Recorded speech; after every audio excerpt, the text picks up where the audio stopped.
একটা জিনিস যে এই যে নির্বাচনের যে ফলাফল হলো আপনাদের এবং 18টা আসন থেকে কমল, আপনার কি বিশ্লেষণ, আপনার মূল্যায়ন কি? দেখুন, আমার মূল্যায়ন এটাই যে আমরা হয়তো এমপি সংখ্যা কমেছি, কিন্তু 2021 সালে আমরা 77টা বিধানসভা জিতেছিলাম। এবারে আমরা 92টা বিধানসভা জিতেছি। তাহলে 77 আর 92 যদি অ্যাড করো তাহলে 92টা বেশি হয়। তো এখানে দেখতে হবে বাংলায় ম্যাজিক ফিগার কত। 147।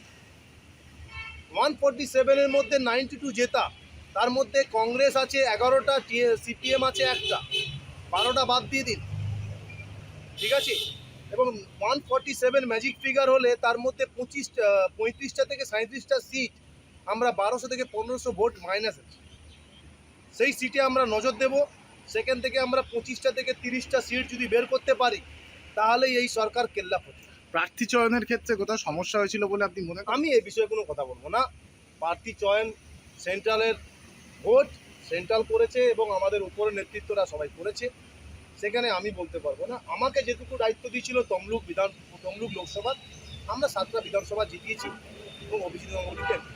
একটা জিনিস যে অনেক ক্ষেত্রেই আমরা যেটা দেখছিলাম যে শুভেন্দু অধিকারী তার বিরুদ্ধে দিলীপ ঘোষ বলছেন, অগ্নিমিত্রা পালের বিরুদ্ধে দিলীপ ঘোষ বলছেন, বা একজন বিধায়ক আরেকজনের বিরুদ্ধে জগন্নাথ সরকার তিনি বলছেন, আপনার কি মনে হয় এতে একটা দলের ভাবমূর্তির ওপর একটা বড় প্রশ্নচিহ্ন পড়ে? দেখুন, হেরে যাওয়ার পর অনেকে অনেক কিছু বলে, সেটাতে আমি মাইন্ড করি না, ঠিক আছে। जो जीता वही सिकंदर। আজকে আমি হেরে গেলে আমি এখানে থাকতাম না, দাঁড়াতাম না, আপনি আমাকে প্রশ্ন করতেন না। আমি জিতে বেরিয়ে এসেছি, আপনাকে এখন দাঁড়িয়ে আছি, আমি এখন এমএলএ হিসেবে, আপনারা আমাকে প্রশ্ন করছেন। So like cricket game, like any sports game, जो जीता वही सिकंदर। कैसे जीता, क्यों नहीं जीता, कौन काठी किया,